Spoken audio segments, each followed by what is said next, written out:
On a booké nos intervenants il y a assez longtemps et on n'avait pas tiqué que c'était le 8 mars et que c'était aujourd'hui la journée du droit des femmes. Donc on aurait potentiellement dû faire une réunion un petit peu plus axée sur ce sujet qui est fondamental et l'égalité tient une place prépondérante dans le mouvement.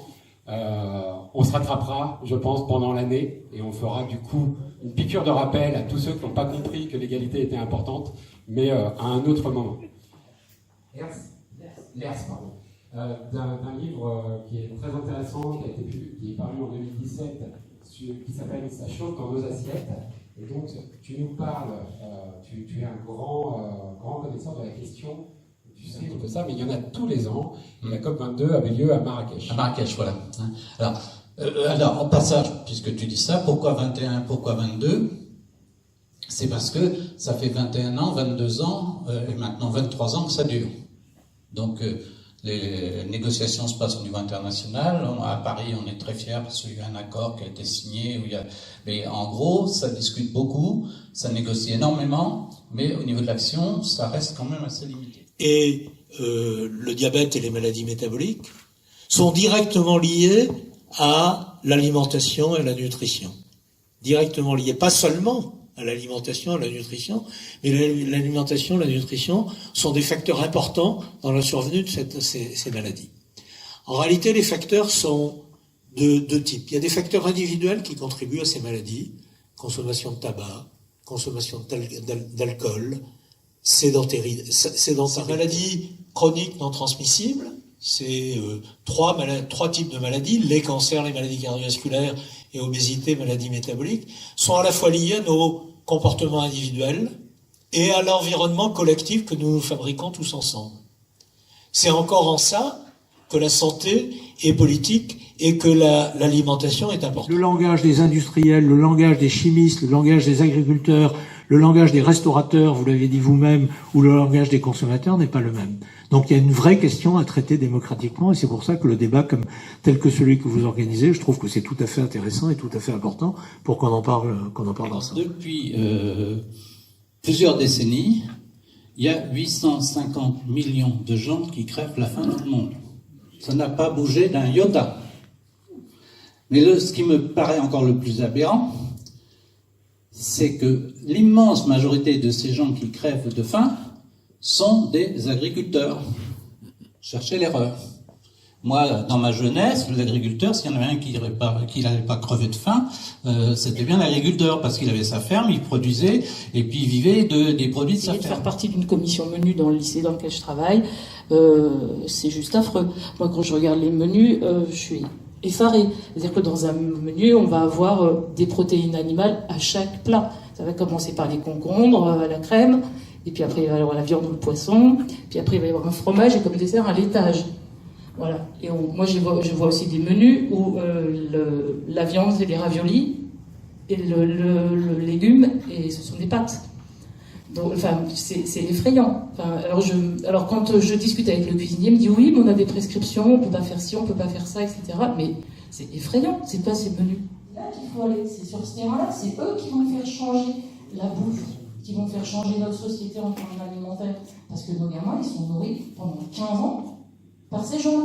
15 ans, tous les... J'avais une petite remarque sur l'histoire de la norme colorée, là, qui permet de voir la qualité du produit. Il faut peut-être se réjouir que ça soit pas obligatoire, parce que si c'est pas obligatoire, ça va calmer.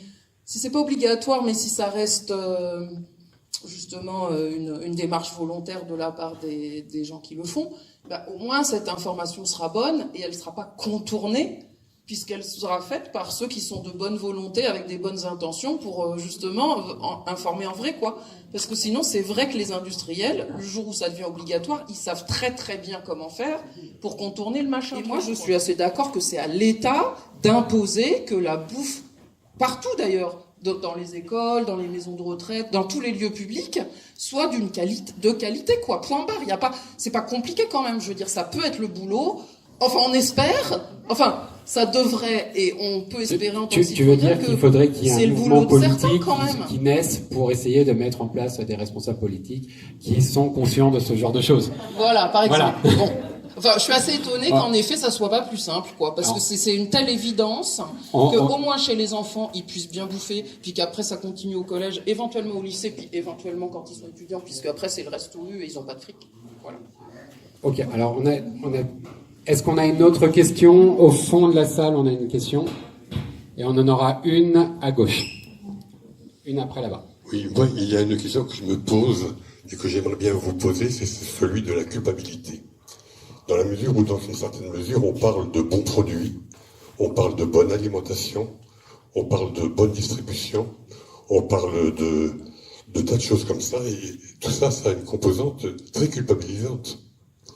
Or, effectivement, manger est quand même un acte hyper archaïque, et où finalement, le fait d'être privé de nourriture est quelque chose d'angoissant. Et lorsqu'en plus, on ne peut pas manger ce qu'on veut, c'est culpabilisant.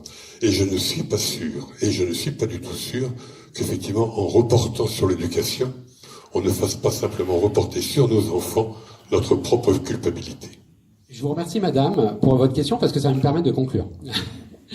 Alors, vous m'avez dit que j'étais politique, et j'ai répondu vertement non, parce que c'est ce que je réponds depuis 37 ans. J'ai 37 ans, hein, c'est ça? Ouais. Je demande à ma femme pour vérifier. Donc ça fait 37 ans que je ne suis pas engagé politiquement, et depuis peu, quasiment précisément depuis le 2 décembre, je suis un petit peu plus engagé, voire beaucoup plus engagé, parce que effectivement, comme vous, j'estime que localement et nationalement, toujours ces questions de la double échelle, on doit agir parce qu'il y a des choses intolérables qui se passent, et parce que aussi, quelque part, il y a des choses que je ne supporte plus. C'est-à-dire des choses qui se passent depuis longtemps, et que maintenant, je sais pas, il y a eu un déclic, je vois qu'il faut agir. Alors, je suis un des seuls chez Génération au comité local à avoir un engagement aussi récent. La plupart sont engagés depuis de longues dates et sont tous ces lanceurs d'alerte dont tu parlais, Alfred. Et on doit les remercier parce qu'ils ont éveillé nos consciences. Mais maintenant, oui, il faut qu'on se réveille. Il faut que ce genre de réunion existe, et on va tout mettre en œuvre pour récupérer des salles, parce que ça, déjà, c'est pas simple. Même si la mairie nous a fourni cette salle gratuitement aujourd'hui, mais ne serait-ce que pour se réunir, c'est compliqué d'avoir des salles. Il faut qu'on se réunisse, il faut qu'on informe les gens, et c'est pour ça que cette réunion, on n'a pas voulu trop la politiser, on a voulu d'abord donner de l'information, faire venir des intervenants de grande qualité, et je vous remercie d'être venus d'assez loin à cette heure tardive pour venir discuter avec nous, mais on va continuer cette action locale de discussion, et puis de plus en plus on va être plus dans la discussion mais un petit peu plus dans l'action, et on vous remercie très chaleureusement, très sincèrement d'être là pour cette première réunion.